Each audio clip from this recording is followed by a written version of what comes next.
Hey bonjour, bienvenue sur ma chaîne. Aujourd'hui, je vous parle du légume-fruit le plus populaire au jardin, soit la tomate. Je fais ça en deux temps. Premièrement, je vous donne des informations concernant la tomate et deuxièmement, je vous montre comment je fais mes semis. Alors, c'est parti!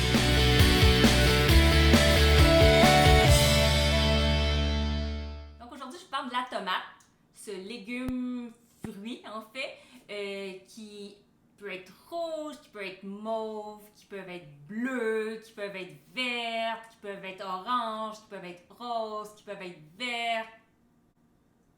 J'ai-tu déjà dit vert? Bon, peu importe.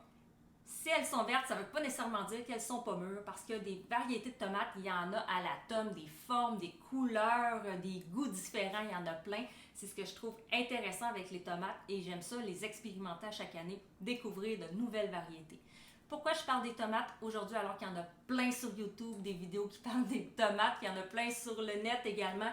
C'est parce que quand moi j'ai commencé au départ, bien sûr j'ai commencé avec des tomates, trois plants de tomates dans mon jardin.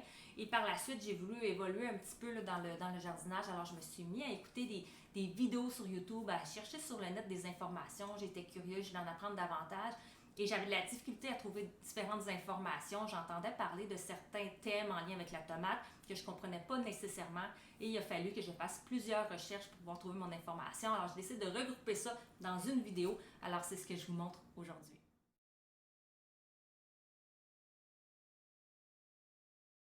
Comme je disais, des tomates, il y en a plein de variétés. Il y en a des tonnes de variétés, en fait. Et ce que je voulais vous parler principalement, c'est des différents types de variétés. On a des variétés qui sont dites anciennes et on a aussi des variétés qui vont être dites hybrides ou encore F1. Vous avez peut-être déjà entendu parler là, de ces fameuses semences qui sont F1. Donc, c'est quoi des semences F1? En fait, c'est le croisement de deux variétés. Donc, c'est l'homme qui a décidé de faire ce croisement-là avec des graines, des semences qui sont fixes, des variétés fixes, et ils font le croisement ensemble. Pourquoi faire le croisement? En fait, parce que ces deux parents-là, finalement, ces deux variétés-là, ils ont été choisis pour différentes caractéristiques, que ce soit par rapport à leur valeur, par exemple, gustative, leur qualité gustative, que ce soit par rapport à leur forme, à leur couleur, à leur résistance aux maladies, par exemple. Donc, ils vont aller chercher les principales caractéristiques et ils vont en faire une nouvelle variété qui va devenir une variété F1. Une variété F1, quand on achète la variété F1, on va avoir habituellement tous des légumes qui sont similaires, des légumes, des fruits qui sont similaires. Donc, les mêmes tomates, par exemple, qui vont avoir le même look, le même goût, les mêmes couleurs, par exemple. Donc, c'est ça exactement l'hybridation F1. Par la suite, on va parler de F2. Donc, quand on reproduit des F1, ce qui arrive, c'est que ça devient une génération F2. Et là, à ce moment-là, ça ne sera pas reproductible à l'identique. C'est-à-dire qu'on va, par exemple, faire nos semis et puis par la suite, on va voir des légumes ou des fruits qui vont apparaître et qui vont être difformes, par exemple, qui n'ont pas nécessairement toute la même saveur, pas nécessairement tout le même look, la même couleur. Ils vont aller chercher les différentes caractéristiques de leurs parents. Donc, par exemple, c'est un peu comme des humains. Quand on a des enfants, il y en a qui vont ressembler plus à leur père, l'autre à leur mère. Ils vont avoir certaines caractéristiques de la mère, d'autres types de caractéristiques de la mère ou du père. Mais c'est un petit peu ça, là, les hybridations. Donc, on ne sait pas nécessairement quel type de légumes qu'on va avoir. Je trouve ça important de mentionner aussi que les F1 peuvent être très bien des semences qui sont biologiques parce que quand on parle de culture biologique, on parle de l'ensemble des techniques qu'on va utiliser pour produire finalement au niveau agricole. Donc, ça peut être très bien bio même s'ils sont hybridés parce que l'important en culture biologique, c'est de ne pas utiliser par exemple des pesticides, des engrais de synthèse, donc tous les produits qui peuvent être chimiques au jardin. Donc, F1 ne veut pas dire nécessairement non biologique. Si vous achetez des semences F1, vous allez remarquer que c'est souvent un petit peu plus cher que les semences dites anciennes. Donc, vous allez payer un petit peu plus cher. Oui, ça va être plus productif en fruits, mais moi, c'est pourquoi j'en ai quelques-unes variétés F1, mais pourquoi je n'utilise pas que ça dans mon jardin, c'est que je trouve qu'on a moins l'expérience gustative. Il y a moins de variétés F1 également, puis comme j'aime explorer, j'aime à découvrir des nouvelles saveurs, des nouvelles couleurs. Je trouve ça beau d'avoir des couleurs variées, avoir un jardin un peu original si on veut. Fait que c'est pour ça que je me laisse tenter un petit peu plus vers les variétés qui sont plus anciennes, peut-être des fois un petit peu plus fragiles au niveau des maladies. Donc, c'est quoi des variétés qu'on dit anciennes? C'est un peu les semences, là, du temps de nos ancêtres, par exemple. Ils cultivaient un légume, ils récoltaient les graines, ils le ressemaient l'année suivante, il y avait le même légume au jardin et d'année en année, ils faisaient la reproduction comme ça. Ce qui a fait que ces semences-là se sont adaptées à leur climat, à leur sol également.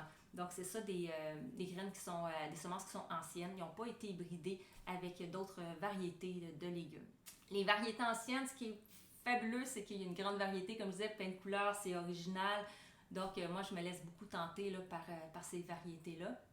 Si jamais vous voulez vous-même récolter vos graines de tomates, je vous conseille d'utiliser des variétés anciennes qui sont reproductibles à l'identique.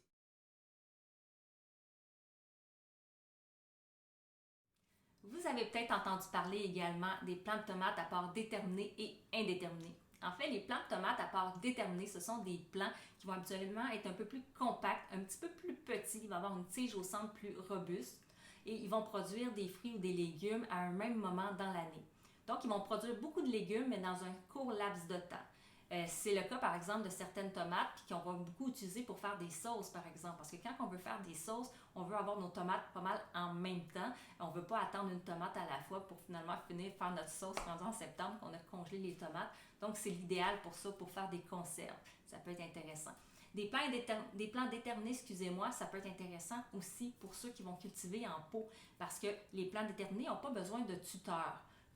Parce qu'ils vont venir moins haut. Donc, ils vont se tenir très bien dans des petites surfaces, dans des petits pots. C'est idéal.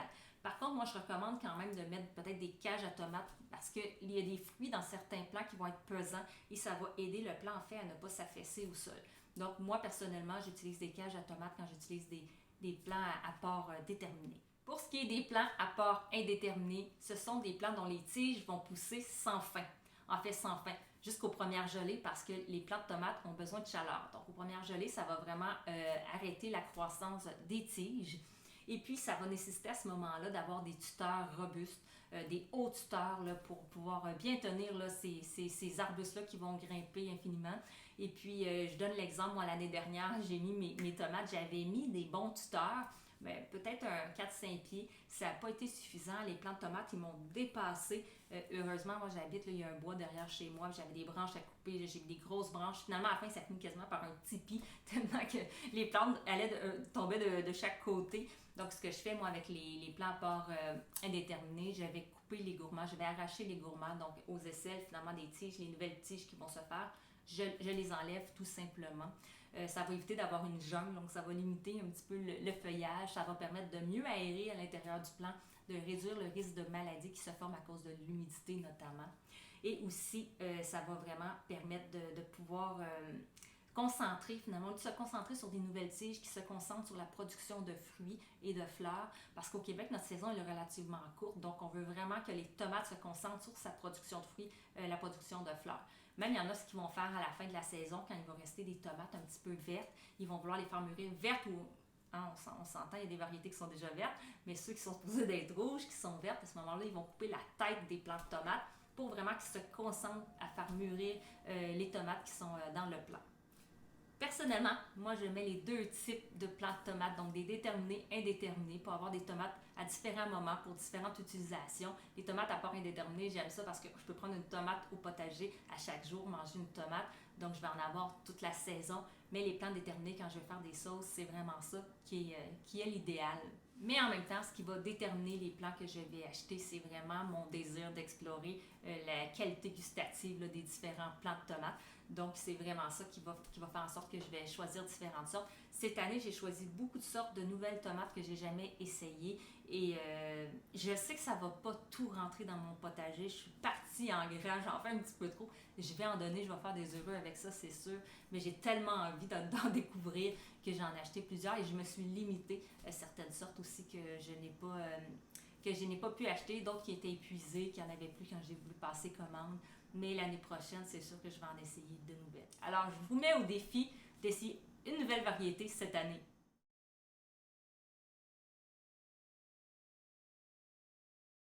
Finalement, je trouve ça intéressant aussi de savoir que les plants de tomates, ils sont autogames, c'est-à-dire que par eux-mêmes, ils peuvent produire des tomates. Ils n'ont pas besoin de la pollinisation croisée des insectes pollinisateurs, par exemple, pour pouvoir produire des fruits.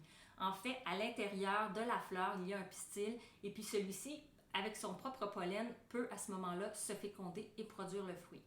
Comment ça fonctionne? Le pistil, habituellement, c'est au centre de la fleur et la fleur, on voit que le pistil est comme dans un tube fermé. Donc, c'est plus difficile de venir polliniser de toute façon cette fleur-là. Elle est moins facilement hybridable, fait que ça, c'est positif au potager là, si jamais vous voulez récolter vos graines. Donc, le pistil est à l'intérieur fermé. Par contre, en temps chaud et humide, le pistil a tendance à s'allonger et sortir du tube. Et à ce moment-là, il est plus facilement pollinisable. Il pourrait avoir, par exemple, des abeilles qui vont venir butiner de fleur en fleur et il va pouvoir, à ce moment-là, croiser la variété. Si jamais vous voulez récupérer les graines de vos tomates, c'est donc conseillé, bien sûr, de ne pas mettre différentes variétés les unes près des autres pour essayer de limiter ce risque-là. Ce que vous pouvez faire aussi, c'est de protéger les fleurs que vous voulez garder, la tomate par exemple, en mettant un petit sachet par-dessus le temps que la fleur, que ça devienne un fruit. Et après ça, vous allez pouvoir enlever le sachet et marquer la tige aussi pour dire que cette tomate-là, elle a été bien protégée. Ça va être votre porte-graine finalement.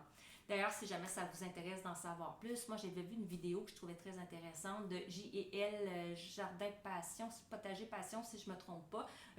À ce moment-là, eux reproduisent leurs tomates et utilisent cette méthode-là là, avec les petits sacs là, par-dessus les fleurs. Donc, maintenant, je vais passer au semis de tomates. Alors, je vous montre ça sur mon îlot de cuisine. Donc, avant de vous montrer les variétés que je vais semer cette année, j'ai envie de faire un petit retour sur une expérience qu'on a fait ensemble. Je vous avais montré comment récupérer les graines de tomates. Je l'avais fait dans une tomate que j'avais achetée au marché, bien sûr, parce que là, à ce temps-ci de l'année, je n'ai pas encore mes tomates à moi. Donc, je voulais vous montrer, faire un petit retour d'expérience. Je vous ai montré une façon, à ce moment-là, de récupérer en lavant rapidement là, les graines dans un tamis versus une autre façon où on laissait tremper les graines quelques jours là, dans un fond d'eau pour faire pourrir là, la gélatine autour. Donc, j'ai mes deux résultats ici. Ici, vous pouvez voir celui-là qu'on avait. D'ailleurs, j'avais mis 2 graines, selon moi, à l'intérieur des pots. Il y en a 3 qui ont germé, donc il devait y avoir 2 graines qui étaient collées ensemble. C'est pour ça qu'il y en a 3, puis l'autre en a seulement 2. En fait, ce qui est arrivé, c'est qu'ils ont germé un petit peu plus rapidement, celles-ci, que les autres. Celles-ci étant celles qui ont trempé dans l'eau. Donc, on voit qu'il y a un bon taux de germination. Ça a germé un petit peu plus tôt. Mais on voit que de l'autre côté, j'avais semé 2 graines et il y en a 2 également qui sont sorties comme ça. Et puis, c'est juste qu'ils ont germé un petit peu plus tard. En fait, ça a été un petit peu plus long avant de croître. Et je vous donne un exemple aussi d'un plant qui a été arrosé et un qui va avoir besoin d'eau. Donc, on voit la différence. Et en même temps, je remarque ce que j'ai fait.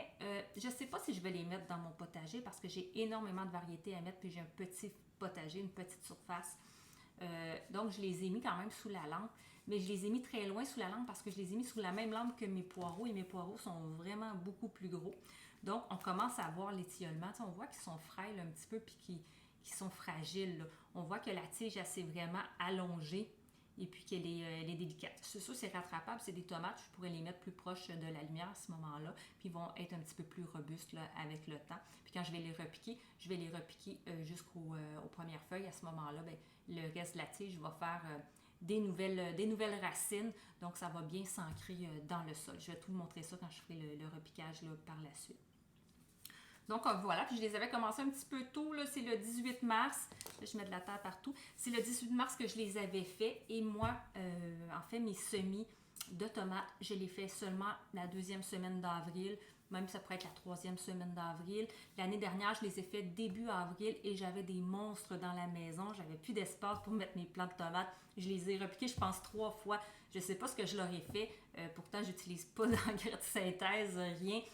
Mais ils sont devenus vraiment très gros, là, mes plants de tomates. Il était temps que je les mette à l'extérieur. Donc, je les pars une semaine plus tard là, cette année. Donc, si vous êtes dans une zone 4B comme moi, 2e semaine d'avril, c'est bon. Ça ne sert à rien de commencer nos plants au mois de mars. C'est beaucoup trop tôt. Et ils vont être plus. Si vous avez vu les erreurs à éviter, là, la vidéo que j'ai faite sur les erreurs à éviter quand on fait des semis, si on les part trop tôt, quand on va les mettre dans le sol par la suite, ça va être plus difficile l'enracinement. Donc, c'est pas l'idéal là, de mettre des gros plants au jardin, même si on pense prendre des fois un peu d'avance. Il peut arriver qu'au contraire, les plus jeunes plants vont reprendre le dessus là, sur les plants qui étaient plus gros, qui ont été mis au potager. Alors, c'est parti. On va commencer nos semis de tomates. On a besoin de terreau. Moi, j'utilise un terreau pour semis, un terreau qui est fin. Si vous voulez savoir quel terreau j'utilise, vous pouvez aller consulter la première vidéo que j'ai mise sur ma chaîne, en fait, que je testais 2 terreaux différents, 2 terreaux canadiens, dont un québécois. Donc, ça peut être intéressant là, si vous voulez aller le consulter. Alors, ce que je vais faire, c'est que je vais humidifier mon terreau. Donc, je vais mettre un petit peu d'eau Pour l'eau, on utilise de l'eau température pièce, sinon un eau tiède là, qui sort du robinet, c'est correct. Par contre, si vous avez l'eau de la ville et qu'il y a du chlore à l'intérieur, ce que je vous conseille, c'est de le mettre dans votre arrosoir la veille, de le laisser 24 heures pour laisser évaporer là, le chlore, puis après ça, vous pouvoir l'utiliser dans votre terreau. Donc, pour ma part, c'est de l'eau de pluie, alors je peux le prendre directement là, de mon robinet. Mais je laisse quand même à température pièce là, pour qu'elle ne soit pas trop froide, là, pour ne pas déranger trop les petits semis. Voilà. Je vais juste me prendre un petit plateau pour pouvoir mettre mes multicellules et puis on commence. Donc, j'ai mon plateau. Ce que je vais faire, c'est que je vais prendre des multicellules et je vais le remplir de terreau. Donc, c'est toujours la même méthode. Moi, ce que je fais habituellement, c'est que je mets du terreau au centre. Ça, je commence à en mettre sur les côtés. On remplit bien là, chacune des cellules. On fait attention parce que celles sur le côté, ce sont souvent les cellules qui sont oubliées. Donc, on essaie d'en mettre vraiment partout.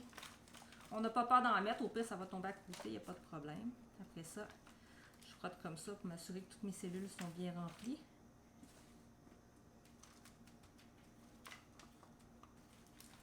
Et voilà. Sur les côtés, bien sûr, sont un petit peu moins remplis. Et voilà. Et après ça, ce que je vais venir faire, c'est que je vais venir creuser dans les cellules, compacter la terre dans le fond, enlever les poches d'air. Ça va faire que la cellule va mieux se tenir également là, quand on va dépoter. C'est ça dans le fond. Et après ça, on a juste à remettre du terreau. On est refermer les trous.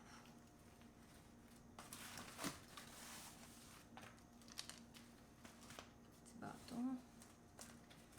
Et voilà.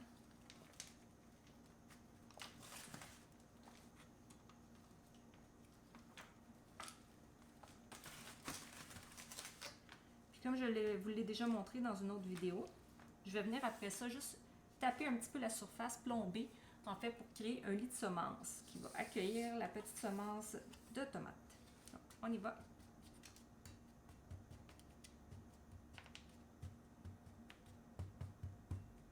Pas besoin de taper très fort, hein? On ne veut pas faire du ciment, comme je l'ai dit souvent. Vous voyez, on peut le remplir à rebord parce qu'une fois qu'on va venir plomber, ça va vraiment, il va vraiment rester un contour, excusez-moi. Donc, maintenant qu'on a notre lit de semences, pour accueillir les petites graines, je vais commencer par mes grosses tomates. Donc, j'ai des tomates cœur de bœuf que je vais utiliser. C'est la première fois que je vais les faire, celles-ci. Je les ai pris chez Semences Ancestrales. Ce que je vais faire, c'est que je vais mettre une seule graine par alvéole parce que j'ai un petit potager, donc je n'ai pas besoin de tous ces plants. Donc, je vais venir, ils sont vraiment miniatures, ils sont vraiment petites. Donc, je vais venir en mettre seulement qu'une. Absolument, j'ai un bon taux de germination. Puis, si j'aime pas toutes, il n'y a pas de problème. En fait, je vais en avoir besoin de 2, 3 peut-être au jardin maximum. Et je vais en faire un petit peu plus parce que j'ai tendance à en donner aussi. Puis donc, vous, si vous voulez, pour être sûr que ça germe, vous en avez besoin de plusieurs. Vous n'avez pas beaucoup de pots. Vous pouvez en mettre plus qu'un dans le pot. Puis à ce moment-là, quand ils vont germer, finalement, vous allez pouvoir sélectionner le plus beau plant, couper les autres, garder juste le plus beau, ou encore les démarier, les séparer, là, comme j'ai déjà fait dans d'autres vidéos. Donc, je vais en mettre juste une. J'essaie de la centrer idéalement. Voilà. Et voilà. Je vais mettre une étiquette, je les ai déjà préparées d'avance. Celle-ci, c'est la Oxford. C'est important de bien identifier aussi parce que les plants de tomates vont tous se ressembler. Donc, si on veut savoir qu'est-ce qu'on a semé, c'est important. Donc, une autre sorte de cœur de bœuf, héritage. Même chose, je vais mettre seulement une graine.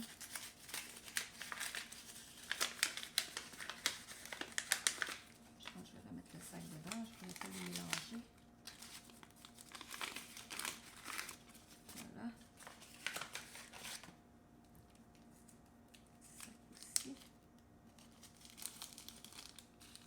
Donc encore, j'en ai besoin de 4.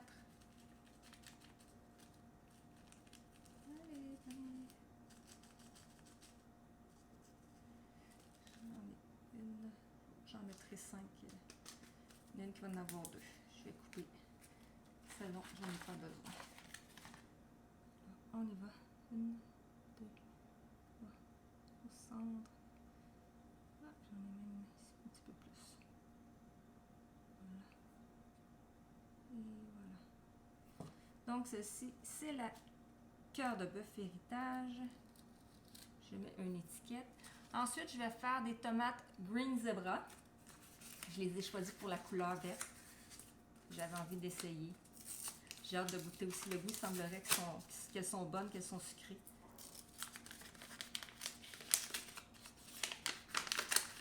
Elles viennent toutes dans des petits sachets comme ça, chez Semences Ancestrales.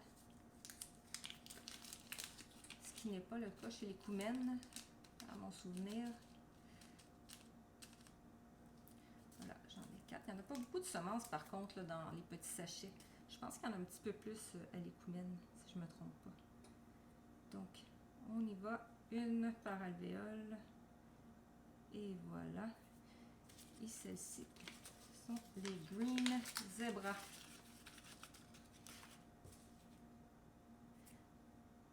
Parfait. Ensuite de ça, je vais faire des tomates Striped German. Donc, c'est des tomates qui sont jaunes, rouges, qui sont striées, qui sont vraiment très belles aussi. C'est aussi pour la couleur, je les ai choisies. Pour leurs origines allemandes également. J'avais envie d'essayer.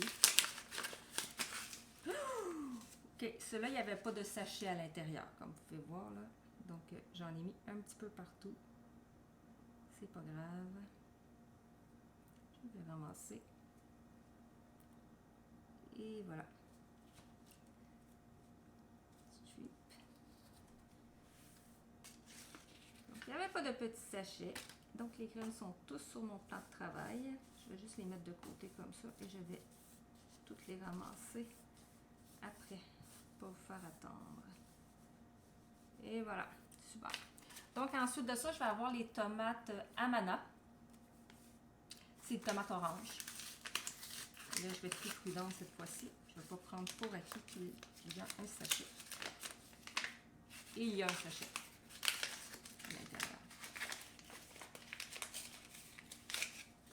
Voilà, il y en a.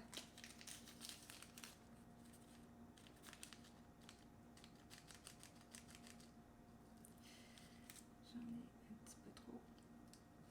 Et voilà. Donc, 1, 2, 3 et 4. Ça va être parfait. Et puis pour conclure, je vous avais parlé tomate orange Amana.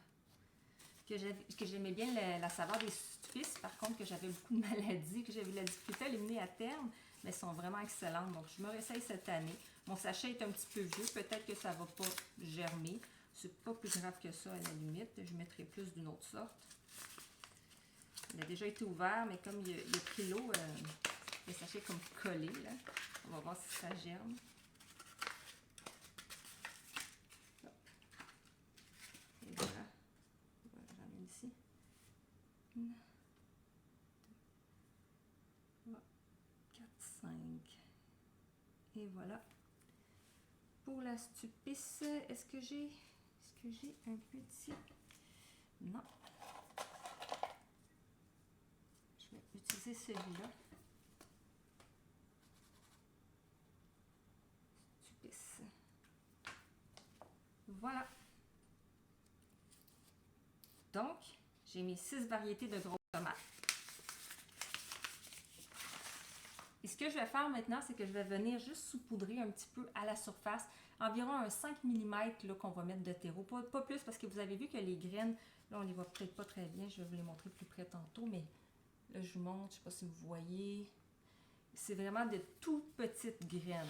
Donc ce que je vais faire, c'est que je vais venir saupoudrer à la surface. Je pourrais le faire avec un tamis pour que ça soit vraiment une petite couche fine, mais moi je le fais tout simplement avec mes mains comme ça. Je frotte comme ça, j'en mets une couche mince par-dessus. Juste pour dire qu'on couvre la graine, je dis souvent, c'est environ 2 fois 2 fois et demi l'épaisseur de la graine qu'on va mettre de terreau. Plus la graine elle est petite, moins on met de terreau. Il y a même des graines qu'on ne va pas mettre de terreau du tout. On va juste tapoter un petit peu dessus pour les mettre bien en contact avec le terreau, mais on ne va pas rajouter là, de terreau par-dessus. Donc voilà, je vais juste m'assurer qu'elle soit toute couverte. Est-ce que j'en vois ici? Super. Et là, je vais venir plomber par-dessus, légèrement. Un petit peu plus. Voilà. Super. Et il va me rester à les arroser. Je vais éloigner ici mes sachets. Donc, avec une petite trompe comme ça aérosol, si vous n'en avez pas, vous pouvez y aller avec un petit push-push maison. Sinon, vous pouvez prendre une bouteille de plastique que vous avez perforé le bouchon avec des petits trous pour arroser délicatement, mettre la graine bien en contact avec le terreau sans l'enfoncer avec un jet qui serait trop fort. C'est pour ça que je n'utilise pas mon arrosoir. On peut bien arroser la première fois parce que pour germer, une graine a besoin de beaucoup d'humidité. Et voilà, c'est parfait. Donc, je le mets de côté. C'est fait. Maintenant, je vais faire mes semis de petites tomates.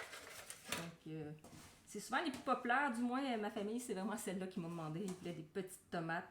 C'est plus facile à ce moment-là de les mettre sur notre balcon aussi, si on a un petit bac sur le balcon, dans un petit pot. Surtout les variétés indéterminées, comme je vous disais plus tôt. Donc, je vais aller le remplir.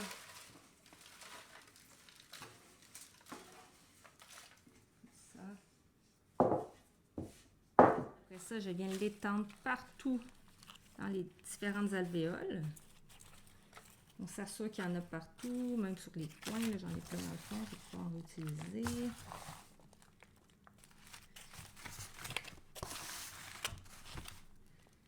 Voilà. Je fais un petit peu en les mettant pour s'assurer qu'il y en a partout. Et après ça, on va venir juste faire des petits trous comme ça pour enlever les poches d'air, compacter la terre dans le fond, que ça se tienne dans une belle motte quand on va vouloir les dépoter. Ah, ici, il y a un petit bout dur, je vais l'enlever. Donc, une fois qu'on a fait ça, on rajoute du terreau pour reboucher.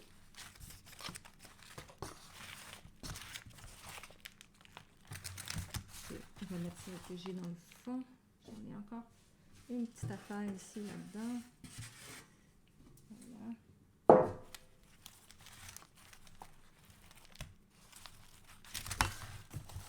Encore.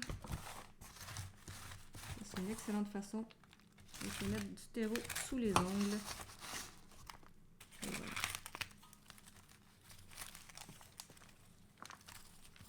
Une fois qu'on en a partout comme ça, on va passer bien la main pour essayer d'enlever le surplus. Petit morceau de bois. Et on va plomber. Vous pouvez le faire directement avec vos doigts plombés. Là. Vous n'avez pas besoin d'instrument pour le faire. C'est sûr que si vous avez un petit carré de bois, là, la grosseur de vos alvéoles, ça serait vraiment l'idéal. Ça serait moins long même.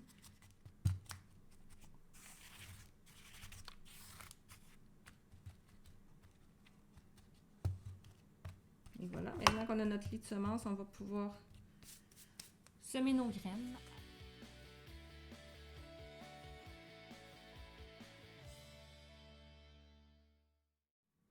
Et voilà.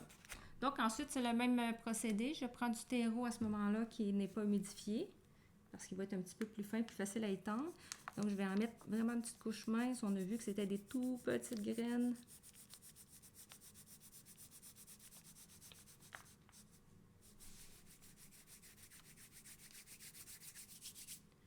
Il en manque encore un petit peu.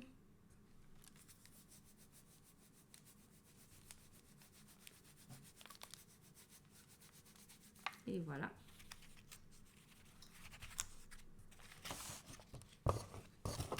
Je vais venir plomber à nouveau, légèrement, pour mettre vraiment la graine en contact avec le terreau, comme ça. Et puis, dernière étape, je vais avec un petit peu de terreau et les arroser.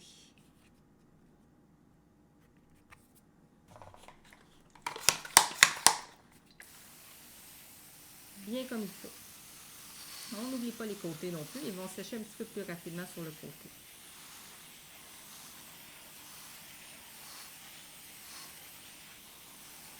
Et voilà, c'est fait. Donc, pour les tomates, ce que je vais faire, en fait, c'est que je vais les mettre sous lampe horticole à une température environ entre 21 et 32 degrés pour que ça germe comme il faut. Ce que je vais faire, moi, c'est que je vais utiliser un tapis chauffant, donc je vais mettre le tapis en dessous. Ce que je fais aussi, c'est que j'utilise des dômes comme ça ne se vend pas très cher là, dans le marché, ça se réutilise d'année en année. Si jamais vous n'en avez pas, vous pouvez aussi prendre des petits pots, là, des contenants pour croissants. Ça fait des petits dômes, donc c'est possible aussi d'utiliser ça. Donc moi, je vais mettre ça sous lampe horticole, je vais mettre un tapis chauffant. Quand je vais voir les plantules sortir, je vais voir les premières feuilles, qu'il y en aura au moins 50% qui auront germé. Je vais enlever le dôme à ce moment-là pour éviter qu'il y ait trop d'humidité, éviter la fonte des semis. Mais jusqu'à temps que ça germe, là, ils ont besoin d'humidité, donc je vais les laisser à la surface. En même temps, ça va maintenir la chaleur à l'intérieur. Ça va prendre environ de 5 à 8 jours qu'on dit pour qu'une germe là, de tomate, en fait qu'une graine de tomate germe. Donc c'est relativement rapide. Ce que je vais faire, c'est que je vais les mettre le plus proche possible à ce moment de la lampe parce qu'ils vont vraiment sinon pousser en hauteur pour aller chercher la lumière. Donc je ne veux pas qu'ils s'étiolent. Donc c'est ce que je vais faire. Peut-être un 90 jours avant la pleine maturité au jardin. Il y a des variétés qui sont plus hâtives que d'autres, notamment les déterminées, souvent qui vont arriver avant, puis certaines variétés qui sont plus hâtives. Donc, ils ne seront pas prêts tous en même temps, puis c'est parfait aussi au jardin. Là, on aime ça pouvoir découvrir là, de nouvelles tomates au fur et à mesure. Donc, voici pour les tomates. Si vous avez des questions, n'hésitez pas de les mettre en commentaire. Je vous invite à me mettre un pouce si jamais vous avez apprécié la vidéo. Si vous n'êtes pas abonné, c'est super facile. C'est juste en bas ici. Donc, vous pouvez vous abonner parce que je fais régulièrement de nouvelles vidéos. N'hésitez pas à aller voir les autres vidéos que j'ai fait. J'ai fait d'ailleurs des semis de piments, de poivrons, d'aubergines et j'ai fait le repiquage également. Donc, ça peut être intéressant si vous êtes rendu là. Ça va être le temps bientôt pour le basilic. Moi, j'ai déjà fait plusieurs fleurs également. Donc, avril, c'est vraiment une belle période. Mi-avril, je vais commencer mes semis de salade, d'épinards, des betteraves. Je vais en faire quelques-unes à l'intérieur, quelques-unes à l'extérieur. Donc, ça va être le moment de commencer. Les navets également. Donc, je vais vous montrer ça dans une prochaine vidéo. Mais si vous voulez faire vos tomates, c'est le bon moment. Tout le mois d'avril, c'est le bon moment. Moi, j'ai fait habituellement mi-avril. Là, je les ai faites un petit peu plus tôt parce que j'avais envie là, de vous montrer la vidéo le plus tôt possible. Puis je sais qu'elle ne sortira pas dès demain matin, la vidéo. Donc, voilà. Mais encore une fois, bon, merci. Je vous retiens pas plus longtemps. Puis je vous souhaite une super bonne journée. Merci, au revoir.